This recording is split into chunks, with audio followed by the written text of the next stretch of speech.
என்னை நம்பிய உன்னை எப்பொழுதும் நான் கைவிட மாட்டேன். வேல்வேல் முருகா, வெற்றிவேல் முருகா. என் அன்பு குழந்தையே, திருச்செந்தூர் கருவறையிலிருந்து இப்பொழுது நான் உன்னிடம் முக்கியமான பல விஷயங்களை சொல்லியே ஆக வேண்டும் என்று நல்ல செய்தியோடு உன்னை தேடி வந்து காத்திருக்கின்றேன். உன் சோதனை காலத்தை எல்லாம் முடித்து வைத்து நீ எதிர்பார்த்த அனைத்து வெற்றியையும் மகிழ்ச்சியையும், நீ விரும்பிய ஒவ்வொரு விஷயங்களையும் இனி உனக்கு உடனுக்குடன் செய்து கொடுத்தே ஆக வேண்டும் என்று நீ இழந்த அந்த நம்பிக்கையை நான் மீண்டும் கொடுக்க இப்பொழுது வந்திருக்கின்றேன். சில விஷயங்களை நினைத்து யோசித்து கொண்டே இருக்காமல் அதற்கான செயல்பாடுகளில் முழு வீச்சாக இறங்கும் பட்சத்தில் வெற்றியை நீ தக்க வைத்து கொள்ளலாம். செய்யலாமா வேண்டாமா என்ற மனக்குழப்பத்தோடே இல்லாமல் மனதை தெளிவாக்கி கொண்டு துணிந்து நீ ஒரு சில விஷயங்களை செய்ய ஆரம்பித்தால் என்னுடைய துணையோடு அது வெற்றியை தான் பெறும். பல நேரங்களில் கிடைக்காமல் சென்ற விஷயங்கள் எல்லாம் இப்பொழுது உனக்கு கிடைக்க பெற்று மிகுந்த மகிழ்ச்சியை நீ அடைவாய். உன் மனம் தற்சமயம் எந்த வேதனையை அனுபவித்து கொண்டிருப்பது என்பதை நான் அறிவேன். உன் மனதிற்கு எதை கொடுத்தால் அது ஆறுதலாக இருக்கும் என்று தெரிந்து அதை கொடுக்கத்தான் இப்பொழுது வந்திருக்கின்றேன். நீ எந்த தவறும் செய்யவில்லை என்கின்ற பொழுது ஏதோ ஒரு குற்ற உணர்விலேயே நீ இருப்பது எனக்கு பிடிக்கவில்லை. எல்லா குற்ற உணர்வுகளிலிருந்தும் வெளிவந்து இந்த முருகன் அறிந்தும் அறியாமலும் தெரிந்தும் தெரியாமலும் செய்த அனைத்து தவறுகளையும் அன்றன்றைய தினமே மன்னித்தருளி என்னுடைய குழந்தைகளை என்னுடைய பாதையில் வரவழைத்து கொண்டிருக்கின்றேன். உங்களுக்கு பாதுகாப்பாக இருந்து துணை நின்று கற்றுக் கொடுக்க வேண்டிய பாடங்களை எல்லாம் நல்லபடியாக கற்றுக் கொடுத்து வாழ்க்கையில் முன்னேற வைக்கவும் செய்கின்றேன். தாயாக, தந்தையாக, உற்ற உறவாக, தோழனாக என எல்லா உறவாகவும் இருந்து உங்களை வழிநடத்தி கொண்டிருக்கின்றேன்.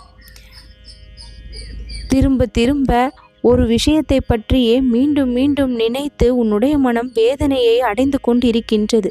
உனக்கு தகுதிகள் பல இருந்தும் ஏன் உன்னிடம் வந்து இன்னும் சேரவில்லை என்கின்ற மனக்குறையோடு நீ வாழ்ந்து கொண்டிருக்கின்றாய். சில விஷயங்களில் நீ காட்டிய தயக்கம்தான் இதற்கு காரணம் என்று சொல்வேன்.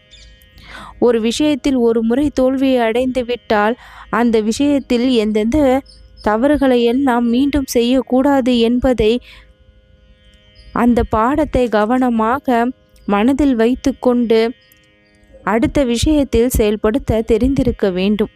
மீண்டும் அதே தவறை மற்றொரு விஷயத்தில் செய்யும் பொழுது அந்த தோல்வி தொடர்வதாக மாறிவிடுகின்றது. உன்னை விட்டு விலகுபவர்களை நீ மீண்டும் மீண்டும் தேடி செல்கின்றாய்.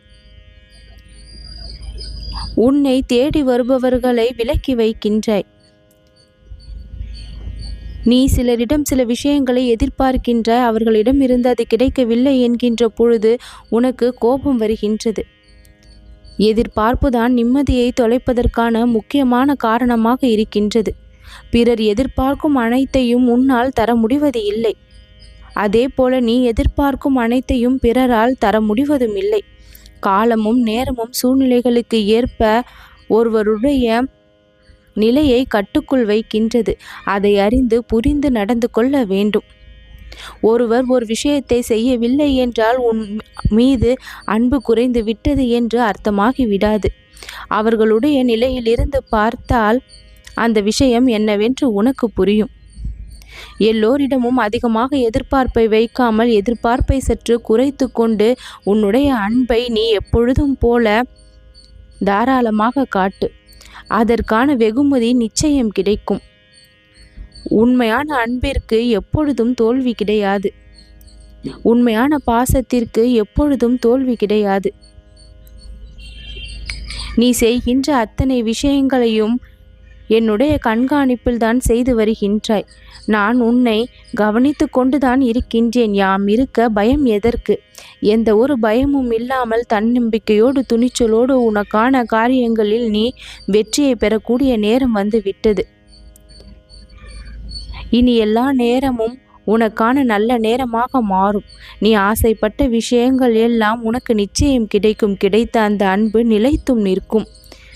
எதை நினைத்தும் அதிகமாக யோசிக்காமல் குழம்பாமல் தைரியமாக இரு. உன் பக்கம் நான் இருக்கின்றேன். நல்லது நடக்கும்.